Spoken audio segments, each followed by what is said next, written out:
el cual esperamos haya sido de su utilidad, sobre todo que se lleven muchos temas que, si bien se quedan en el tintero, por otro lado, dentro de los cuerpos normativos, de todo este sistema normativo jurídico, pues hay mucho por hacer. Entonces, tal como les mencionaban muchos ponentes en mesas anteriores, necesitamos acción. ¿Y cómo se da eso? Saliendo de las aulas, realizando sus trabajos, investigación y pues poniendo en práctica todo aquello que crean necesario. Y bien, para iniciar, les comento que respecto del tema de esta mesa es el Sistema Nacional de Seguridad Pública. Como bien recordamos, la seguridad pública dentro de sus fines, que incluso se mencionan en los diversos cuerpos normativos, está el salvaguardar la vida, las libertades, la integridad, el patrimonio, y esto con el objeto de generar y preservar. Eso es muy importante, de hecho está resaltado, está subrayado, porque vamos a ver más adelante qué necesidades, qué lagunas se deben cubrir, y esto respecto del orden público y de la paz social, evidentemente. Esta seguridad pública también comprende la prevención, investigación, persecución de los delitos y la sanción de las infracciones administrativas.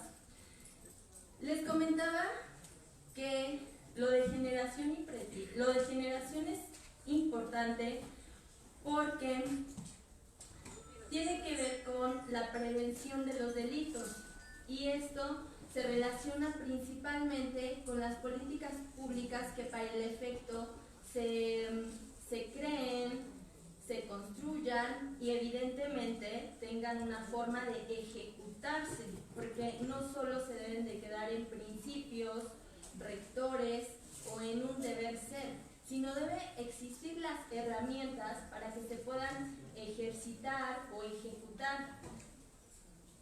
Es así que el sistema de la seguridad pública cuenta con instancias, instrumentos, políticas, servicios, y esto refiere a una coordinación entre todos aquellos que conforman el Sistema Nacional de Seguridad Pública. Por lo tanto, dentro de la conformación de este Sistema Nacional de Seguridad Pública hay una parte muy importante y que tiene relación con la mesa pasada respecto de las bases de datos. Este sistema es el Sistema Nacional de Información en Seguridad Pública. Esto pretende ser un conjunto integrado, organizado evidentemente, y sistematizado de base de datos. Por supuesto que se debe integrar por elementos metodológicos, procedimentales que permiten a las instituciones de seguridad pública su consulta e interconexión para el desempeño de sus funciones. Como les comenté, el Sistema Nacional de Seguridad Pública es una cuestión que compete a los 3 niveles de gobierno a través de las diferentes dependencias en materia de seguridad pública, federal, estatal y municipal, o en caso de la Ciudad de México, alcaldías. La federación es la que se encarga de concentrar esta información, y esta proviene tanto de los estados, de los municipios, de los mismos órganos a nivel federal, y en este caso de las alcaldías, las bases de datos criminalísticos. Y bueno, todas estas bases, de las que ya también habíamos escuchado en otras mesas, como el registro de detenciones, es lo que refiere a uso de armas, deben de concentrarse en este Sistema Nacional de Información en Seguridad Pública. Toda esta relación, ¿a qué nos conlleva? como se pretende o debería pretender, el sistema penal, las cuestiones que se refieren a las sanciones deberían ser la última opción para procurar el orden público y la paz social. Sin embargo, parece ser que eso es lo primero que se utiliza, y más al establecer diferentes tipos en donde generalmente ya lo que se hace es, aun cuando existan principios de presunción de inocencia, no es aplicado en la realidad. La relación que se da es que el Sistema Nacional de Información, al concentrar todas estas bases de datos, ¿en qué puede aportar? Pues es, por ejemplo, en la utilización de las tecnologías de la información y comunicación, las TICs.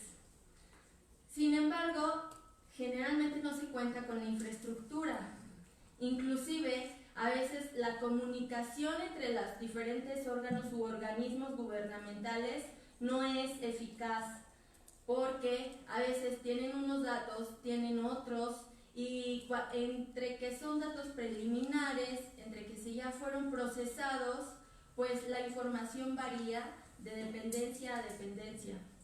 Pero en este caso, la utilización de las tecnologías puede funcionar para la creación de micrositios, y aquí les menciono uno, y a ver si...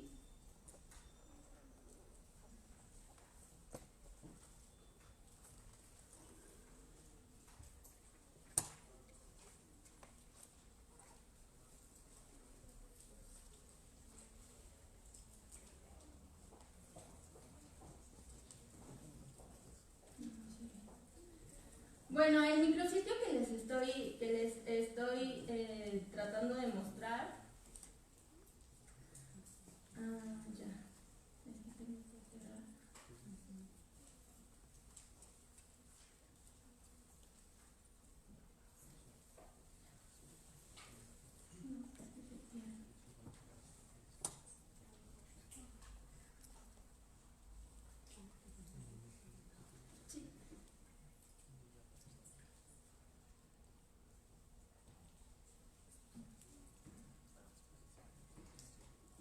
Bueno, este micrositio contiene diversos datos, solo que esa es la importancia de saber seleccionar la información que uno toma como referencia, porque justamente y claramente señala que se trata de datos preliminares, y que la verdadera información se dará en el Centro Nacional de Seguridad.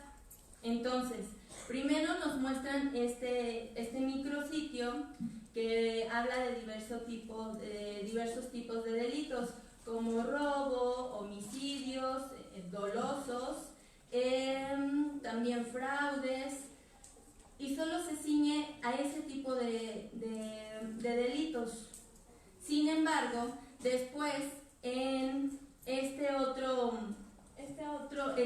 en la liga que les pongo en la parte de abajo, habla acerca de otro tipo de delitos, como los feminicidios. De hecho, este documento es muy importante porque hace toda una recabación de datos.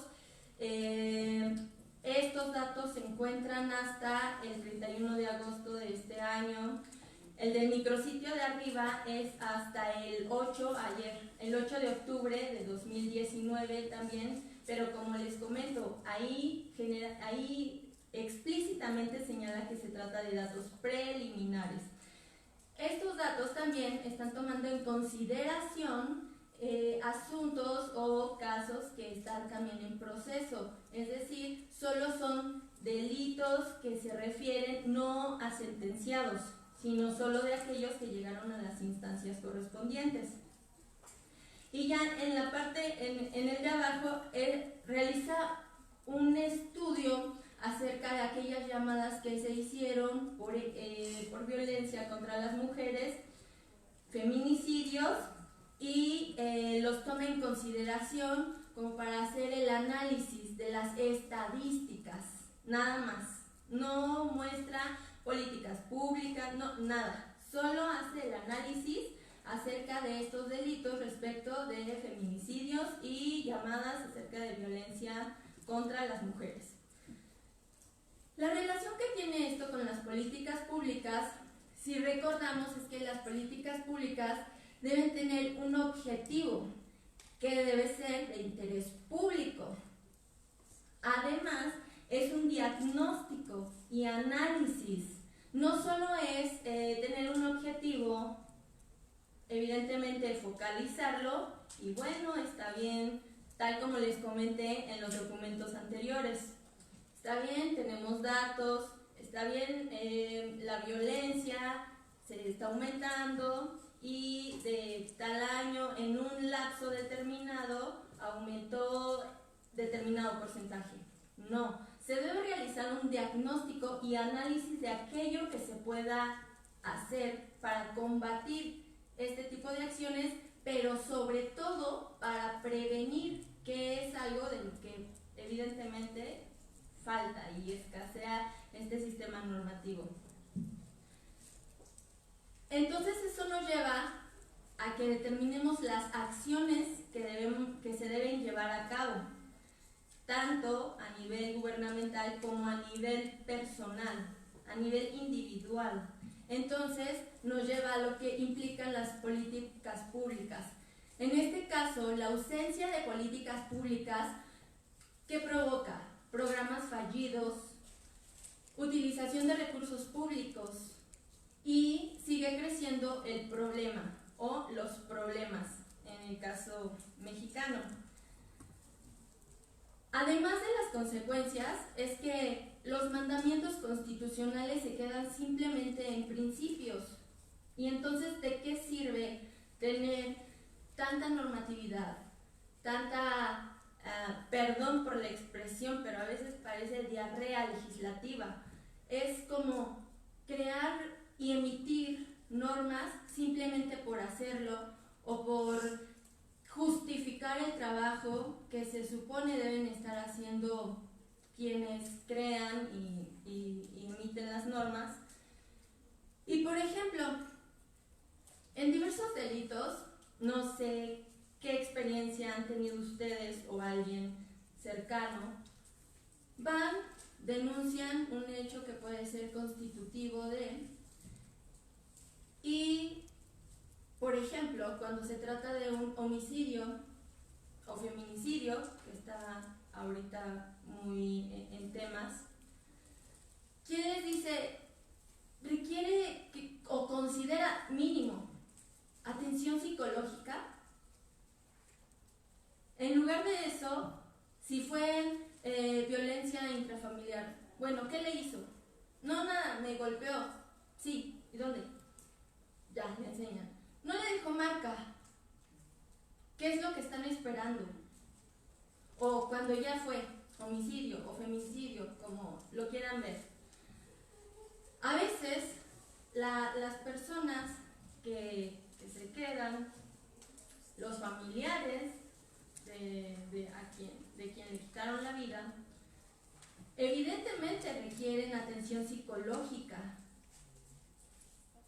Se requieren después peritos porque necesitan evaluación de acuerdo a los daños que se les causaron, etc. Y se mandan oficios a diversas dependencias. ¿Y qué hacen todas? Contestar: no cuento con este perito en actuaría, por ejemplo. No cuento con perito en actuaría gratuito. ¿Cuál debería de ser la acción que deban seguir las autoridades frente a estas situaciones, pese a las herramientas que uno tenga? Evidentemente, dentro de esta protección que se busca con este cúmulo de normatividades es la protección a los derechos humanos. Y dentro de esto está el desarrollo de la personalidad libre de violencia psicológica, por ejemplo. Y al encontrarnos en este tipo de circunstancias, pese a que ya sufrieron la pérdida del ser querido, se tienen que enfrentar a otro sistema o aparato gubernamental que no les permite ni siquiera poder obtener, sabemos, aunque sea de manera mínima, un apoyo por parte de las autoridades. Y al decir, no tengo ese perito, no gratuito, soy de bajos recursos, acudí a Defensoría de Oficio, me están apoyando en mi asunto, no estoy pagando nada. No se puede. Entonces, ¿qué tienen que hacer? Pagar. Pero ¿y si no pueden? Entonces, ¿a qué clase de seguridad humana, ya no hablar de la seguridad jurídica, se le está otorgando a estas personas? Entonces, por eso es que les comento que dentro de los mandamientos entonces se quedan en puro deber ser, en puros principios. Y eso evidentemente va en contra del artículo 21 constitucional, por ejemplo, del caso que les comento, en el apartado C, en la fracción tercera, que es el derecho de la víctima u ofendido a recibir desde la comisión de un delito atención médica y psicológica de urgencia. Y es curioso porque en la parte de abajo les menciono el numeral 77 de la Ley General del Sistema Nacional de Seguridad Pública. Indica así textualmente que es para proporcionar dentro del Sistema Nacional de Seguridad Pública, para proporcionar atención a las víctimas u ofendidos o testigos del delito se debe procurar, ahí ya cambiaron un poco las palabras, que reciban atención médica y psicológica cuando sea necesaria. Entonces ya como que hay cierto choque porque modifica las circunstancias de acuerdo a como la Constitución lo señala. Y sin embargo, pues bueno, se sigue quedando en un mero principio. Entonces, ¿cuál es la importancia de que las políticas públicas realmente se elaboren para prevenir y también haya ciertas políticas públicas para procurar y para la preservación de este orden público y paz social? Evidentemente enfocados en la cuestión de conductas que puedan constituir delitos o que constituyan delitos. Es que para que el Sistema Nacional de Información de Seguridad Pública cumpla con fines, debe existir una capacitación a todo el personal de las instituciones de seguridad pública. Y es tanto como lo comentaron los ponentes que estuvieron en las mesas anteriores, el hecho de a veces todo este entramado se va por otro camino desde el inicio. ¿Cuál inicio? Desde la que acuden las personas que forman parte del sistema de seguridad pública, del sistema de seguridad ciudadano y protección ciudadana, porque no saben qué hacer. Y no es que, pensemos en el mejor de los casos, no es que no quieran o no puedan, sino que no saben. Entonces, ¿qué es importante?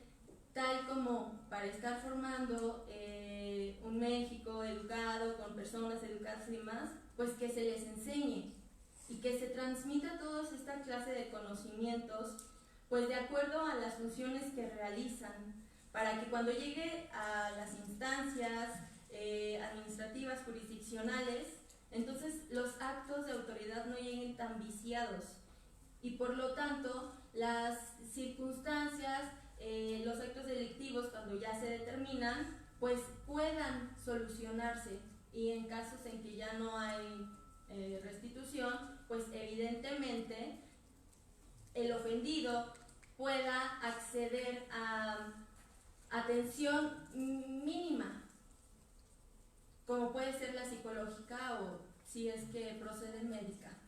Y la información que se pretende concentrar en las diversas bases de datos que conformarán el Sistema Nacional de Información debe ser utilizada no solo para dar a conocer las incidencias delictivas, como les comentaba en los documentos pasados. No solo es tener los datos o las estadísticas o realizar gráficas, es utilizar esa información para la creación de políticas públicas que coadyuven en la generación y preservación del orden público, sin dejar tangente, evidentemente, la prevención del delito, que es parte importante y trascendental de políticas públicas en la materia. Muchas gracias.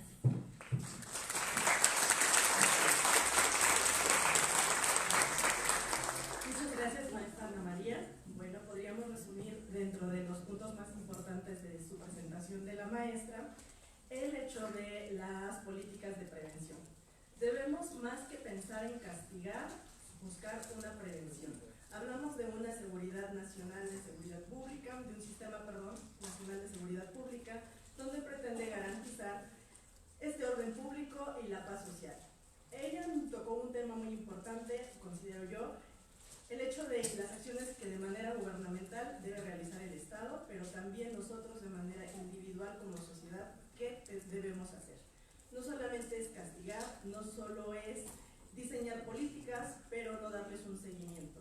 Al contrario, debemos buscar esa prevención para poder recuperar nuestra paz social que hemos perdido. Es un tema, el sistema de seguridad nacional es un tema muy importante que a últimos días lo hemos escuchado. Vemos los índices de violencia que hemos vivido aquí en México, que en lugar de disminuir los delitos en cuestiones de, pensemos en castigar, aumentar penas, eso no nos garantiza disminuir nuestros delitos que se cometen aquí en nuestro país. Entonces, el diseño de políticas públicas de prevención me parece algo muy importante en el cual debemos trabajar como sociedad en conjunto con nuestro gobierno. Muchísimas gracias por su participación. Ahora daremos el uso de la palabra al doctor Alejandro Carlos Espinosa. En el Sistema Internacional de Derechos Humanos se desempeñó como juez ad hoc de la Corte Interamericana de Derechos Humanos. Es miembro número de Academia Mexicana de Criminología, es licenciado en Derecho por la UNAM, doctor en Política Criminal con mención honorífica y doctorado en la Facultad de Derecho de la UNAM. Igualmente es maestro de Derecho Procesal Penal con mención honorífica y maestro en Política Criminal por el Instituto Nacional de Ciencias Penales. Profesor por oposición de Derechos Humanos y Derecho Militar en la Facultad de Derecho de la Universidad Nacional Autónoma de México, docente en el posgrado de dicha facultad, en la FES Zacatlán, integra el claustro de maestría sobre política criminal, imparte la materia política criminal en el procedimiento penal, es profesor de posgrado en la Universidad Autónoma de Guerrero y Guanajuato, y ha participado en diversas ediciones de diplomados en seguridad nacional en la Universidad Autónoma de Nuevo León.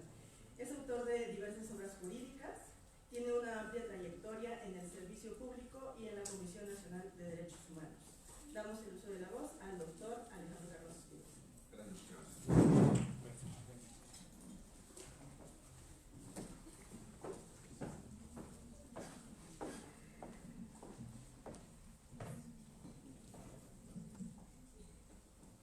Muy buenas tardes tengan todos ustedes. Es para mí un verdadero honor estar en esta aula tan querida, García Márquez, de la Facultad de Derecho de la UNAM, mi casa. Me siento prácticamente en uno de sus sitiales, observando a algunos de mis profesores hace muchos años. Esto es, el tiempo no pasa por la universidad. Hace 30 años yo tenía la oportunidad de estar escuchando alguna conferencia en un lugar diverso, que era la Jacinto Pallares, que era el lugar donde generalmente se desarrollaban las conferencias. Pues nada, quisiera dar las gracias por la invitación a este Congreso Internacional de Seguridad Humana y la operación de la seguridad pública, concretamente en esta mesa 4, relativa a la reforma constitucional del Sistema Nacional de Seguridad Pública.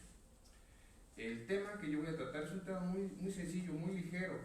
Yo creo que ya todo se dijo acá, sin embargo trataré de ser puntual con la función policial federal y la reforma constitucional.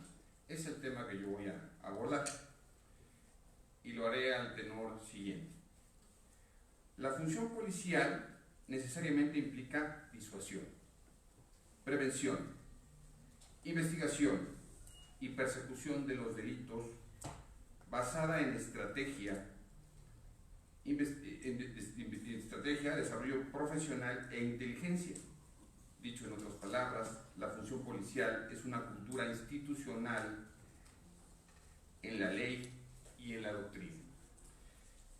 Realmente la función constitucional, la función policial en el rango constitucional, tiene tal alcance y tal significación que no lo podemos reducir nada más a investigar y a perseguir el delito, sino que la tarea va más allá. Acá ya se dijo, escuché hace un momento que se habló de las políticas públicas, se habló con mucho tino de ello, y evidentemente trabajar en la inteligencia y trabajar, por supuesto, que la estrategia y la planeación pues vienen a ser derroteros fundamentales a través de algunas lógicas que voy a explicar. La visión del sistema de desarrollo policial como forma de profesionalización, especialización y respeto a derechos humanos va más allá del modelo que aplique según la etapa histórica en que nos encontremos, y voy a hacer la siguiente reflexión. Vean ustedes cómo todo es periódico. 1999, surgimiento de la Policía Federal Preventiva. 2009, surgimiento de la Policía Federal. 2019, nacimiento de la Guardia Nacional. Esto es, vemos como prácticamente como si fuera cada 10 años, por lo menos en la historia reciente, como se ha venido construyendo el modelo. Sin embargo, lo que vamos a ver acá en esta presentación, en esta exposición, es precisamente que la misión constitucional no varía. La misión constitucional es la misma.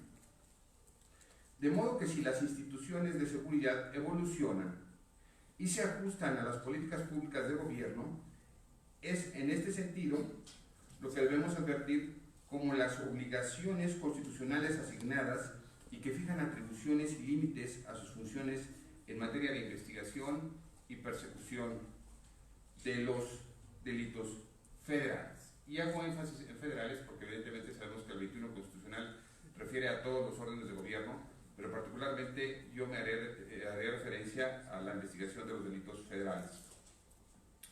Esta lógica se encuentra dibujada en la reciente reforma constitucional al artículo 21, párrafo 9, publicado en el Diario Oficial de la Federación apenas el 26 de marzo de 2019. Que a la letra dispone lo siguiente: la seguridad pública es una función del Estado a cargo de la Federación, las entidades federativas y los municipios, cuyos fines son salvaguardar la vida, las libertades, la integridad y el patrimonio de las personas, así como contribuir a la generación y preservación del orden público y la paz social, de conformidad con lo previsto en esta Constitución y en las leyes que rigen la materia. De suerte tal que veremos que esta parte relacionada con la prevención, con la paz social, con el orden público, pues implica muchísimas cosas, en donde la necesidad, como más adelante lo veremos, de la coordinación entre los tres órdenes de gobierno, pues viene a ser algo fundamental. La seguridad pública comprende la prevención, la investigación y persecución de los delitos, así como la sanción de las infracciones administrativas, en los términos de la ley, en las respectivas competencias que la propia Constitución señala. Por supuesto que en materia federal pues, no veremos prácticamente faltas administrativas, pero en En el foro común, pues por supuesto que es una parte súper importante lo que hace la policía en materia de tratar estos tipos de violaciones a la norma. En cuanto a su naturaleza, y esto es algo bien importante, es menester recordar que los lineamientos de actuación de las instituciones de seguridad pública se rigen por algunos principios, unos principios que están desde 1999 que recordamos todos: legalidad, objetividad, eficiencia, profesionalismo, honradez y respeto a los derechos humanos reconocidos en la Constitución. Por lo que, en este sentido, las instituciones de seguridad pública, que por supuesto incluyen a la Guardia Nacional, hoy tienen 3 elementos, de acuerdo con el 21 constitucional. El primer elemento, muy importante, es que es una institución de seguridad de naturaleza civil, disciplinada y profesional. De igual manera, es muy importante la coordinación, por lo que el gobierno tiene la obligación, a través del Ministerio Público y de las instituciones de la policía, de los diversos órdenes de gobierno, de lograr precisamente esta coordinación que va a cumplir los fines de la propia seguridad pública y que conforman lo que ya señaló la maestra, el Sistema Nacional de Seguridad Pública. Y aquí se da otra cuestión que me parece muy importante. Las obligaciones previstas en el artículo 132 del Código Nacional de Procedimientos Penales son, evidentemente, obligaciones que tendrá que cumplir a cabalidad la Guardia Nacional en su calidad de policía civil. En cuanto a la operación del sistema, yo sí quisiera hacer alguna precisión. La Constitución prevé el establecimiento de un sistema nacional de información en seguridad pública a cargo de la Federación, las entidades federativas y los municipios, de las dependencias responsables de la seguridad pública, quienes proporcionarán la información de que dispongan en la materia. Esta parte pues, es algo así como las bases de datos, ¿no?, que se tendrán que sistematizar para poderse aplicar de una manera que sirvan como política pública pues, a los fines de la seguridad en el país. De suerte tal que encontraremos que las bases de datos se expresan en una política criminal, que nos va a permitir compartir la información. Por lo que el sistema contendrá también las bases de datos criminalísticos y de personal para las instituciones de seguridad pública. Dicho en otras palabras, todos aquellos que sean policías, ¿no?, estarán, pues evidentemente, debidamente identificados en estas bases. Ahora, ¿cómo se asegura el sistema nacional de seguridad pública, que va a contar con los mejores elementos, o por lo menos cómo los va a filtrar? ¿De qué manera voy a seleccionar yo a mi personal? Hablaré brevemente del filtro de ingresos. Ninguna persona podrá ingresar a las instituciones de seguridad pública si no ha sido debidamente certificada y registrada en el sistema. Este es un gran reto. Este es un gran reto por todo lo que implica el CUP y el CUIP, ¿no?, Certificado Único Policial, etcétera, ¿no? Otro aspecto que considero muy importante es que evidentemente la Guardia Nacional hoy es una realidad no solamente jurídica, sino como entidad responsable de investigar y perseguir los delitos federales, a partir de que incluso ya cuenta con su normatividad secundaria. La reciente publicación de su ley, su reglamento, determinan su estructura orgánica y su adscripción a la Secretaría de Seguridad. Y por supuesto, en este marco tendríamos que comenzar a hablar de algo interesante, que es el tema de la doctrina policial ordenada por la Constitución. O sea, la doctrina la ordena, la establece la Constitución, cuando dice que la formación y el desempeño de los integrantes de la Guardia Nacional y de las demás instituciones policiales se regirán por una doctrina policial fundada en el servicio a la sociedad. Subrayo, servicio a la sociedad. Esto es lo que la hace una policía de proximidad. La disciplina y el respeto a los derechos humanos, al imperio de la ley, al mando superior y en lo conducente a este elemento, pues, que como ya también se tocaba, es muy importante de la perspectiva de género. Ahora bien, la tarea y la responsabilidad no es toda de la Guardia. Se trata de una responsabilidad compartida de profesionalización. Este concepto yo lo quisiera subrayar. Si nosotros queremos realmente avanzar en, digamos que, policías conforme a los estándares internacionales, debemos apostar pues, a la profesionalización como el elemento fundamental de arranque, ¿no? Los tres órdenes de gobierno son responsables en sus respectivas competencias respecto de la selección, ingreso, formación, permanencia, evaluación, reconocimiento y certificación de las instituciones de seguridad pública. Esto es, exige un sistema de desarrollo policial y en paralelo se perfila un sistema nacional de información en seguridad pública a cargo de la propia federación. Este sistema contendrá las bases de datos, como ya lo dije, criminalísticos y de personal de las instituciones de seguridad pública. El sistema es responsable de la formulación de políticas para prevenir la comisión de los delitos, que es otro de los ejes más importantes, el eje de la prevención del delito como una expectativa del modelo. En cuanto a la coadyuvancia social, la novedad consiste en que involucra a la comunidad como coadyuvante en los procesos de evaluación de las políticas públicas, en la prevención del delito, así como en las instituciones de seguridad pública. Las políticas públicas en materia de seguridad, pues bueno, vienen a ser prácticamente revisadas, digamos que analizadas y prospectadas y retrospectadas precisamente por estas organizaciones de la sociedad civil o la sociedad civil en su conjunto.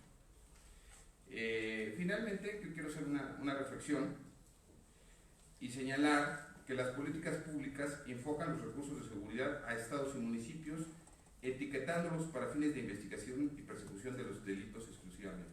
Esto es, la seguridad pública en México pues es una prioridad precisamente a partir de las características del estado de cosas que, pues bueno, para ninguno de nosotros, y menos en esta facultad de Derecho, es nuevo. Sabemos que es el problema de la inseguridad en México. A modo de conclusión, previo a abrir esta pequeña intervención a preguntas y respuestas, si este foro así se lo permite, ¿sí? Es la institución responsable de la investigación y persecución de los delitos federales es la Guardia Nacional, que ciñe su actuación a la normativa nacional e internacional y en lo penal concretamente al Código Nacional de Procedimientos Penales, esto es, en cuanto a la competencia y jurisdicción de sus elementos que participen en las tareas constitucionales analizadas y referidas. Por lo que el reto es un adecuado adoctrinamiento en 4 ejes base.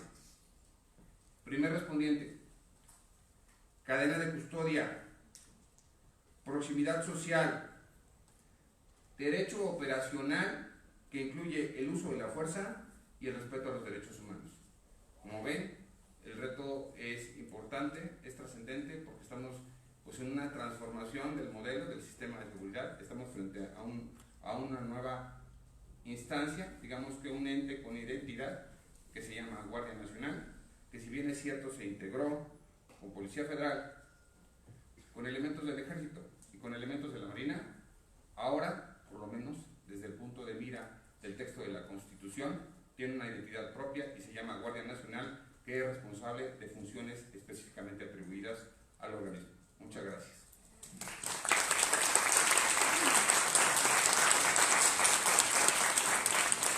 ¿Ya alguien tiene algún comentario? Si no, así. ¿Alguno de ustedes tiene alguna pregunta? ¿Que sea el doctor o a la maestra?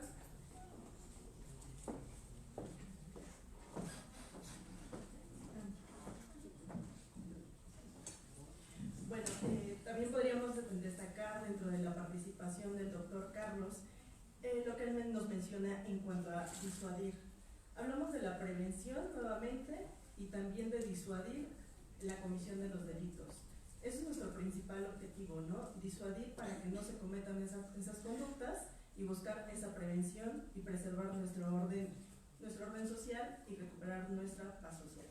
Él nos mencionó dentro de los últimos momentos los retos que se va a enfrentar nuestra Guardia Nacional, como es la cadena de custodia, la proximidad social, el uso de la fuerza y el respeto a los derechos humanos. Es una tarea muy importante y no debemos de perder de vista la responsabilidad compartida que él nos mencionó, que tiene que ver mucho con la profesionalización de los elementos que van a formar parte de esta Guardia Nacional.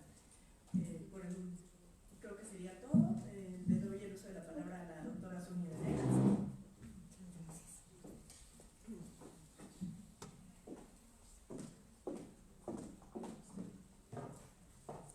Bueno, ya para concluir prácticamente.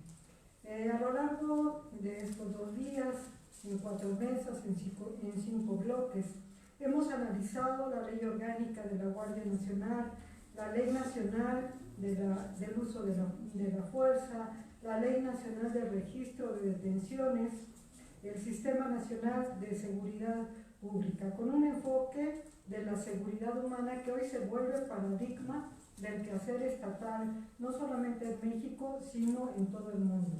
La seguridad humana es la protección de las personas de las amenazas de sus derechos, su seguridad y su vida.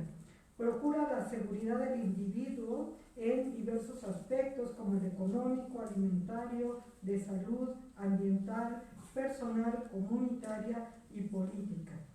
Como hemos visto, todo el marco jurídico de reciente creación trata de cubrir este objetivo de seguridad humana, a instancia, desde luego, también hay que decirlo, de organismos supranacionales, sobre todo aquellos que se dedican a los derechos humanos. En algunos casos, en estas 4 leyes se cumplen los objetivos y en otros, como vemos, todavía hay muchas deficiencias. Las disposiciones jurídicas son importantes, pero más importante es que exista una voluntad política para hacerlas efectivas y atender el problema, este problema que particularmente nos aqueja, dentro de los cuales se encuentra exactamente el de la seguridad pública. El fenómeno de la inseguridad requiere, como lo hemos visto, un enfoque multidisciplinario, objetivo planteado por los coordinadores de este Congreso. Queda a los asistentes seguir abonando en este tema y crear y exponer sus propias opiniones. Antes de declarar clausurado el evento, quisiera agradecer primeramente a las autoridades de la Facultad de Derecho que nos apoyan para la realización de estos eventos, a nuestro director, el doctor Raúl Contreras Bustamante, al secretario general, al doctor Víctor Manuel Garay Garzón, y quiero hacer una mención especial al personal de la Secretaría General que nos han acompañado a lo largo de las 5 mesas, han estado presentes, diríamos, en cada minuto del evento, viendo que no nos haga falta nada, dándonos todo su apoyo. Desde luego, a la maestra Marta Rajo, de Asuntos Estudiantiles y a su personal, a los coordinadores del evento, como ustedes saben, fue gestado desde junio por los doctores Jaime Cárdenas Gracia, el doctor Daniel Márquez Gómez, que fue un gran motor en este evento, la doctora Pastora Melgar. A los ponentes que amablemente hicieron espacio en su agenda para compartir sus conocimientos. A los moderadores de las prácticamente 5 mesas, aunque en realidad eran 4 mesas y una de ellas distribuida en 2 bloques. A la licenciada Ana María Ramírez y a Juan Antonio Negrete en redes sociales, desde la publicidad del evento, y lo estuvieron transmitiendo a través de Facebook en vivo. Seguramente, no sé, lo subirán a YouTube, no sé cuánto. Esperemos que sí, si así lo autorizan los organizadores. Para aquellos que estuvieron presentes en el 100% de las mesas, las constancias estarán calculo como para finales de octubre, por lo que les solicito, llamen al seminario, les voy a dar el teléfono si tienen con qué apuntar, los que han estado viniendo, al 5622 1960 a partir del 30 de octubre, en un horario de 4 de la tarde a 9 de la noche, para ver si ya están, se entregan en físico, son constancias que tienen un valor curricular. Bien, pues en nombre de mis compañeros, co-coordinadores y de las autoridades de la Facultad de Derecho, agradecemos a todo el público, alumnos, a profesores, asistentes, especialistas y demás acompañantes, dando por clausurado este evento académico. Muchísimas gracias.